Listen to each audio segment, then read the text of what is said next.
Our scripture readings today come from the Gospel of Luke and the Gospel of Thomas. After this, Jesus appointed 72 others and sent them on ahead in pairs to every town and place he intended to visit. And he said to them, "The harvest is rich, but the workers are few. Therefore, ask the overseer to send workers to the harvest. Be on your way, and remember, I am sending you as lambs in the midst of wolves. Don't carry a walking stick or knapsack. Wear no sandals and greet no one along the way. And whatever house you enter, first say, 'Peace be upon this house.' If the people live peaceably there, your peace will rest on them. If not, it will come back to you. Stay in that house, eating and drinking whatever they give you, for the laborer is worth a wage. Don't keep moving from house to house. And whatever city you enter, after they welcome you, eat what they set before you and heal those who are sick in that town. Say to them, 'The reign of God has drawn near to you.' If the people of any town you enter don't welcome you, go into its streets and say, 'We shake the dust of this town from our feet as testimony against you.' But know that the reign of God has drawn near. I tell you, on that day the fate of Sodom will be less severe than that of such a town. Woe to you, Chorazin! Woe to you, Bethsaida! If the miracles worked in your midst had occurred in Tyre and Sidon, they would long ago have repented in sackcloth and ashes. It will go easier on the day of judgment for Tyre and Sidon than for you. And as for you, Capernaum, will you exalt yourself to the skies? No, you'll be hurled down to Hades. Anyone who listens to you listens to me. Anyone who rejects you rejects me. And those who reject me reject the one who sent me." The 72 disciples returned with joy, saying, "Rabbi, even the demons obey us in your name." Jesus said to them, "If you fast, you will give rise to sin for yourselves. And if you pray, you will be condemned. And if you give alms, you will do harm to your spirits. When you go into any land and walk about in the districts, if they receive you, eat what they will set before you and heal the sick among them. For what goes into your mouth will not defile you, but that which issues from your mouth, it is that which will defile you." Ancient words for our present day understanding.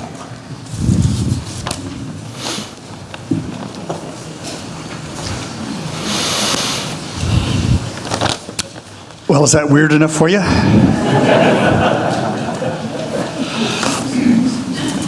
Some strange passages. I think it's very, very important when we come together to realize that the early church was very different than what has developed traditionally over the centuries. And we make a serious mistake to project onto these early texts the theology that developed much later. We also need to realize that a lot of this stuff is written a generation after what really happened. So it's legendary at this point. And it was a spiritual practice to teach in a kind of tall tale, where when you talk about these fantastical things, you're not being expected to believe that literally. What it's doing is kind of stretching your imagination for the sacred.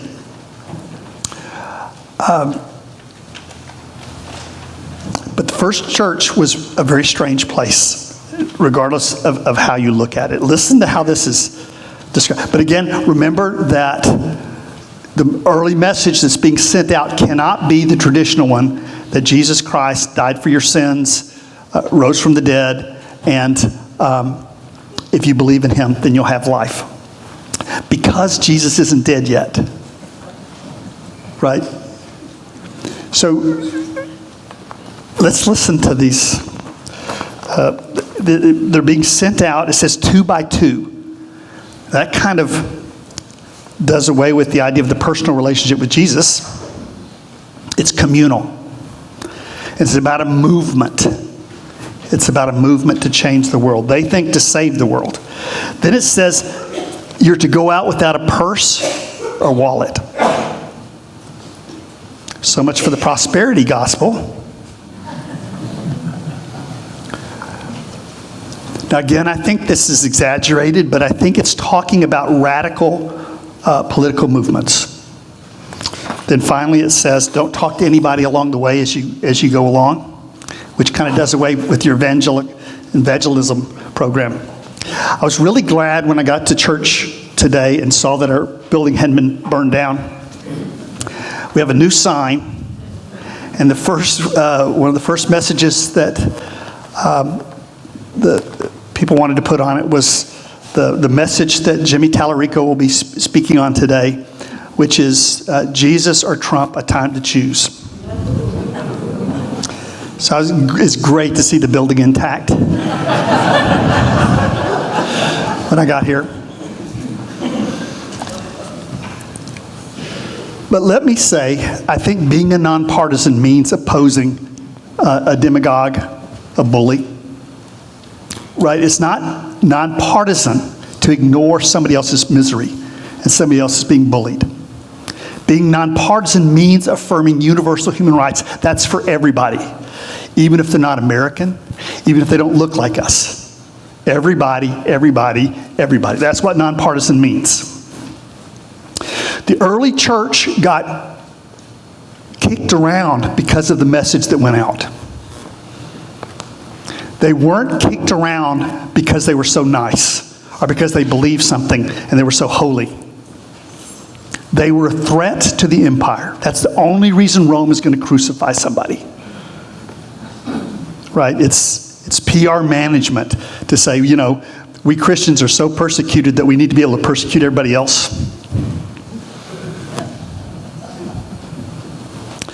So as we go into this story, realize that nobody there is going to say, I want you to believe in Jesus.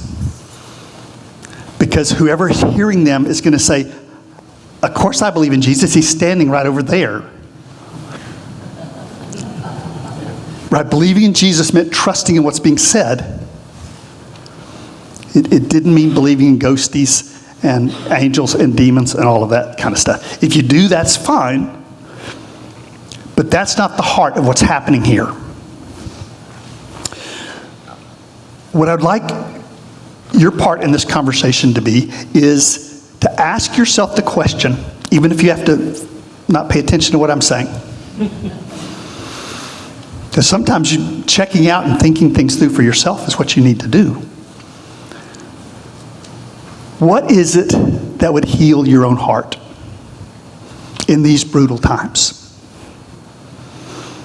You're not being asked to take on a religion that's already finished.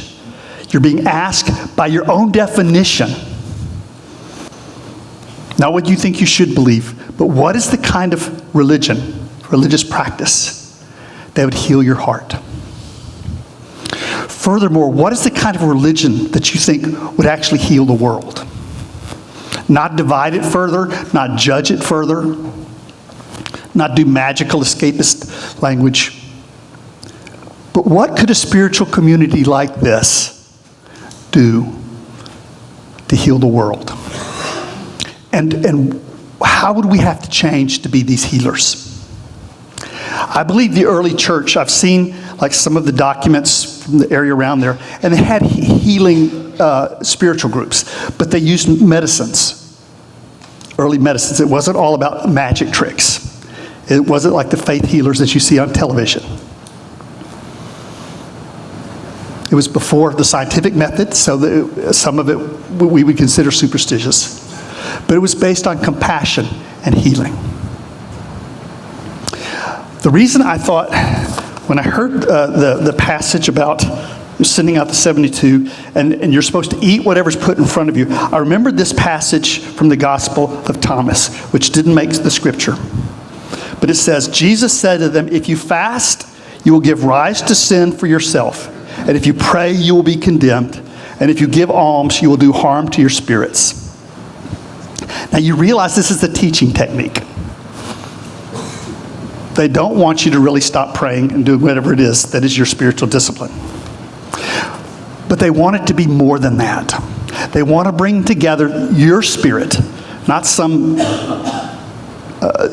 concept somebody else has given you, but the core of your being,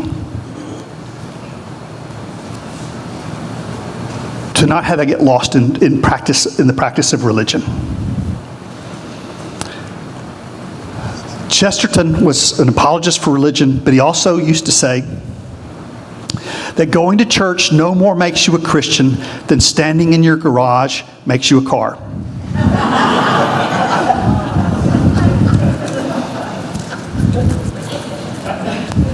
We were born into our parents' religion. For some of you that fits perfectly, for others of you it doesn't. And the text is giving you permission to lay that down if it doesn't work for you. And to listen to your own true heart. What I think the passage is saying is that religion is like a lamp and love is like the flame. That many of us were given a lamp with the flame blown out and said, just pray and have faith, and that's one kind of problem. The other problem is when you don't have a community to work with you, when you don't have a regular discipline, when you don't have a practice. Have you ever noticed that you can't tickle yourself? That used to drive me crazy when I was a kid. It didn't make any sense. Why can't you tickle yourself? We're communal beings. Now, you'll be able to survive just fine if you can't tickle yourself. But there's lots of yourself you'll never discover outside of community. When we weave our lives together, our gifts are able to come out. We cover for each other. If there's something that's a labor for you, but a joy for me, I can do that. And vice versa, if there's something that's a joy for you, a labor for me, we trade off.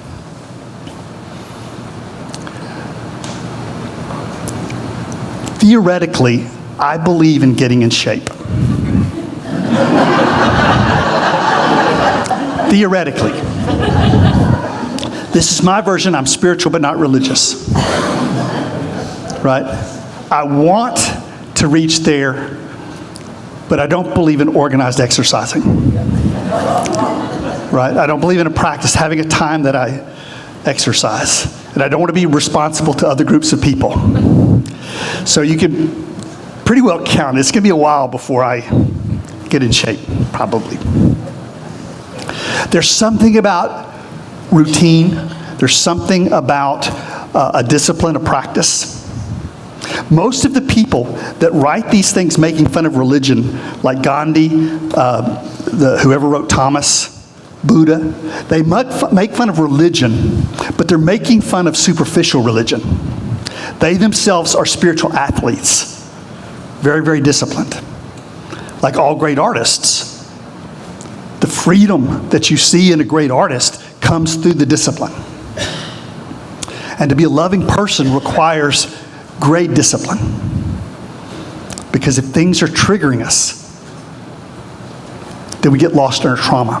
And it's very hard to work that out. So what our passage today is saying, I believe, is that religion is like a lantern and love is like the flame.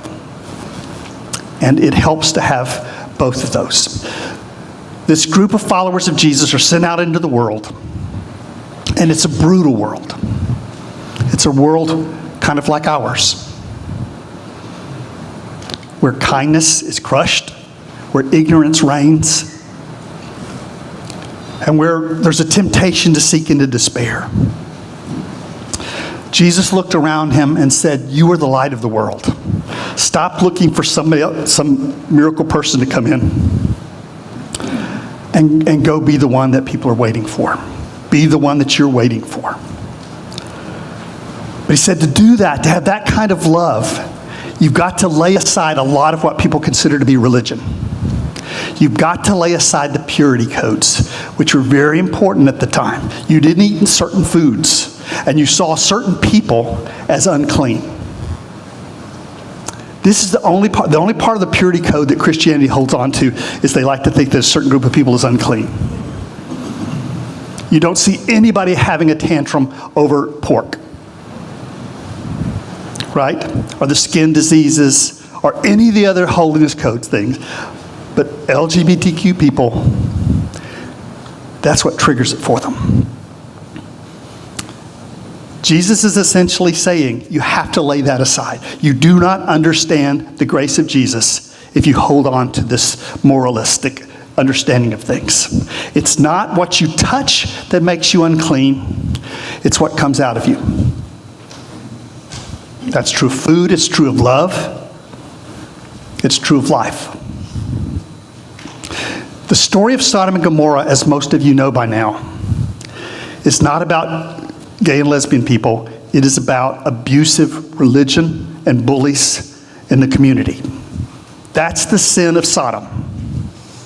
This passage doesn't make any sense. Where did all of a sudden Sodom jump out? They're saying you're going out into the world. If they bully you, if they mistreat you, then they're playing the role of Sodom. What it's saying is moralism keeps you from being loving.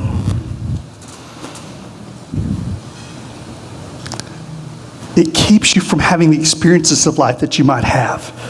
There's a sense in which fundamentalism is a spiritual version of irritable bowel syndrome.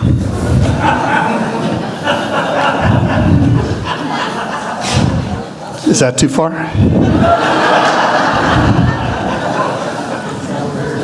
Think about it. When you can't get along with certain people, when you can't absorb certain experiences, that is less loving and less strong than if you don't let what you touch and what you eat deter you from the gift that you're trying to give. So it says, eat whatever's put in front of you. That would have been devastating to the religious practices of many people. That you just didn't eat certain foods. And that's part of what the morals, that's part of what makes you pure. And Jesus is saying, you're not going to be able to go out in the world and look at it like that. Not the real world. So he sent people out into the world and he said, this is the religion that will save your heart and it will save the world eventually. But you have to stop valuing possessions over people. That's the symbol of leaving the purse behind. And it's not saying you have to do that today, right? Each of us giving up what we have and having to live in dumpsters is not going to help the world very much. But we have to change the economic system, right? Jesus Christ was an anarchist and a socialist. If you don't like it, there are other religions. Right? But we have to stop changing the teaching. Right? We can't let the economy separate us from other people. We can't let religious practice keep us from being loving. This is a call to the religion your heart has always sought. But you have to define what that is. You have to define what the practice is. This isn't something you can take off the rack, right? It has to fit you perfectly. So it's your definition of what heals your heart. It's your definition of what gift you have to help heal the world.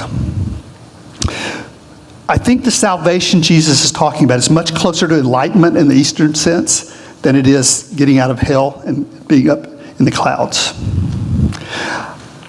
I think it means falling in love with everyone and everything at the same time. If that sounds impossible, think of how many of you do that with cats and no problem. I've been on your Facebook page. I know this is true. You just like cats. And that's wonderful. You say, this is a smart cat, this is an athletic cat. It's just a cat. And its foolishness is delightful to you. Its clumsiness is delightful to you. There are people that look at horses like that. They just love horses. They don't have to win races. It's an affection for the species. Jesus is saying we need to do that for each other. We have to stop fitting human beings into our systems of righteousness and dogma and purity, and simply develop an affection for one another because we're human. And he says that will change the world. That will heal the world. But first, it will heal our own hearts.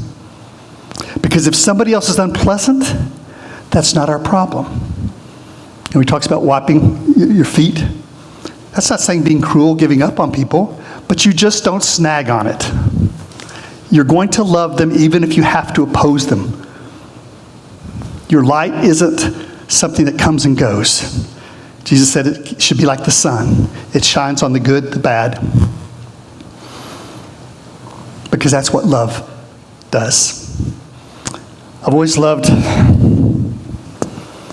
a statement by Thomas Paine. Now, this is an atheist, so it tells you that what Jesus is talking about is not just religious. Religion is the discipline and the practice that makes it easier to share in community. But it's all over the world, and there are people that do it all over the world. And this is Thomas Paine saying something very similar. He said, "The world is my country. All humanity is my family. To do good is my religion." In other words, religion is the lantern, but love, a love that does justice, is the light. And that is the practice that will heal our hearts and eventually might even heal this wounded world. I invite you now to your own reflection on these words.